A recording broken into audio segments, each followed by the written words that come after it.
जो लोग ये कहते हैं कि कबीर साहब ने कभी किसी का बुरा नहीं चाहा, कबीर साहब ने कभी किसी को काल दूत नहीं कहा, कबीर साहब ने कभी किसी के साथ राग द्वेष नहीं किया, बिल्कुल सही बात है। ना तो कबीर साहब ने ऐसा कुछ किया और ना ही नितिन दास ऐसा कुछ कहेगा।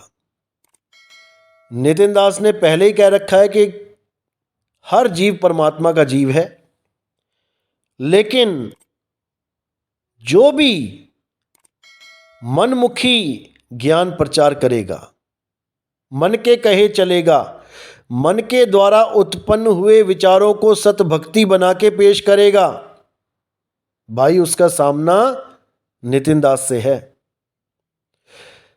किसी को कालदूत कहने में कोई मजा नहीं आता, जीवों को बचाने के लिए कालदूत कहना पड़ता है।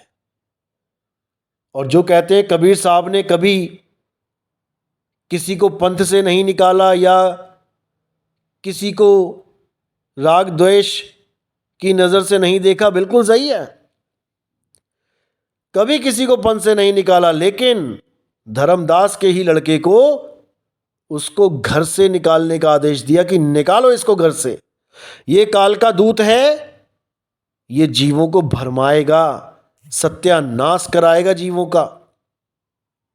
तो ऐसे ही नितिन दास भी अपने पंथ से उन जीवों को बाहर का रास्ता दिखाता है जो दूसरे जीवों को भरमाने के लिए षड्यंत्र खेलते हैं, जो गलत साधना बता के जीवों के साथ छल करते हैं, धोखा देते हैं। क्योंकि साधना तो एक ही सत्य है, उसी को सत साधना कहते हैं। 52 अक्षर जीव आधारा, आदि अक्षर जीभ्या से न्यारा, वाही को सत सिमरण कहिए। जो सत सिमरण है वो एक है, सिमर सिमर नर उतरो पारा। अब कोई कहे कि नहीं, नितिन दास जो दे रहा है वो सत सिमरण तो है, लेकिन उसके साथ कुछ और ऐड करना पड़ेगा, तब शब्द प्रकट होगा, तब मालिक मिलेगा। तो ऐसे लोगों का वो हाल है जो किसी नई ब्रांडेड कंपनी का इंजन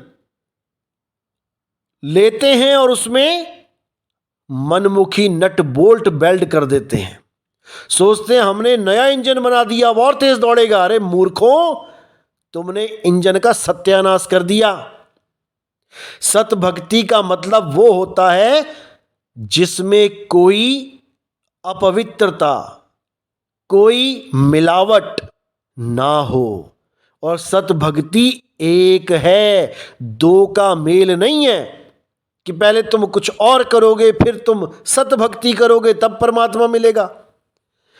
नितिन दास जो 52 अक्षर देता है वो 52 अक्षरों को काटने के लिए देता है, ना कि उन 52 अक्षरों के द्वारा नी अक्षर का लखाव होगा। सुधर जाओ, सुधर जाओ, मैं बता रहा हूं तुम लोग को। इस बार पंथ में मिलावट नहीं होगी, मर्यादा भंग नहीं होगी, सिद्धांत से विचलित कोई नहीं होगा। अच्छी तरह सुन लो, चाहे एक कान से चाहे दूसरे कान से। इस बार तुम्हारा सामना नितिन दास से हुआ है, हल्के में मत ले लेना, फिर बता रहा हूं, मैं समझा रहा हूं, क्योंकि इस बार सत्य का डंका बजेगा, डंका, और पूरा संसार इस एक सत्य के झंडे के नीचे खड़ा होगा।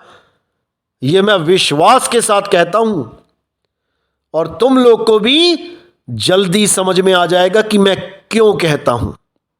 साहिब बंदगी सतनाम।